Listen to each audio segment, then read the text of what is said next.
l'envoyé de l'ONU pour le Sahara se prépare pour sa première visite dans la région au milieu de l'évasion algérienne.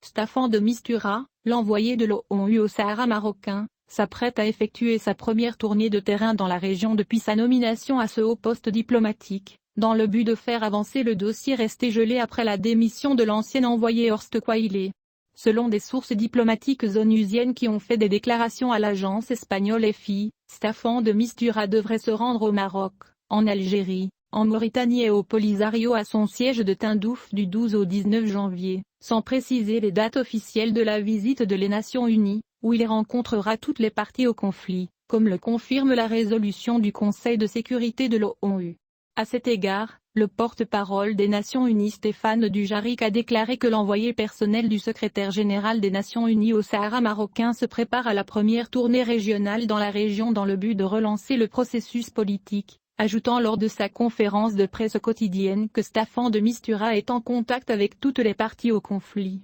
Résolution internationale. Quant à l'expert en relations internationales et affaires africaines, Al-Moussoui Al-Ajloui, le personnel de Mistura est tenu de mettre en œuvre les décisions du Conseil de sécurité de l'ONU concernant la question du Sahara marocain, notamment ce qui a été mentionné dans le dernier rapport de le secrétaire général sur la feuille de route relative au dossier. Al-Ajloui a expliqué, dans une déclaration au journal en ligne Express, que de Mistura n'a pas beaucoup d'options concernant la question du Sahara marocain. Au contraire, il a une feuille de route écrite à l'avance par Antonio Guterres, basée principalement sur le fait que le conflit régional comprend 4 parties. Le même analyste politique a poursuivi, l'envoyé de l'ONU doit souligner l'importance d'une solution politique concertée, sans évoquer du tout la question du référendum et de l'autodétermination, et il doit également prendre en compte les nouvelles transformations, notamment la nouvelle suivre l'horizon diplomatique marocain. Et d'ajouter, le Maroc construit ses relations stratégiques avec toutes les grandes puissances du monde,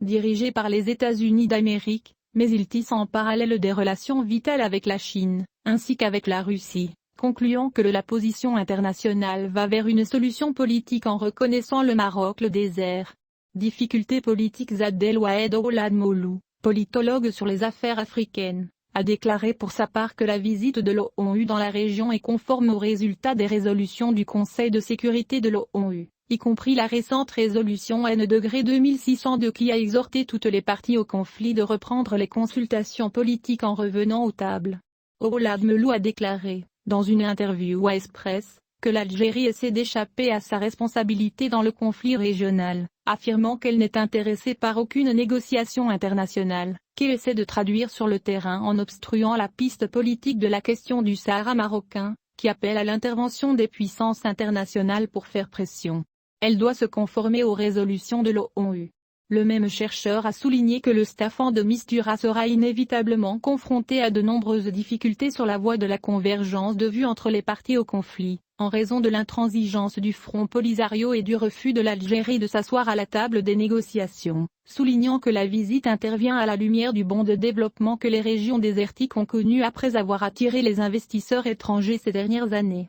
Cette prochaine visite à l'ONU, selon Abdelwahed Ould Moulou, intervient à la lumière du tournant diplomatique dans la question du Sahara marocain, qu'il a exprimé en disant « Il y a eu de nombreux changements au cours des 2 dernières années, notamment la reconnaissance américaine de la Sahara marocain, sécurisation du passage de Guerguera et établissement de consulats dans les provinces du Sud en échange de la violation de l'accord de cessez-le-feu par le Polisario, et de la rupture des relations diplomatiques entre l'Algérie et le Maroc. »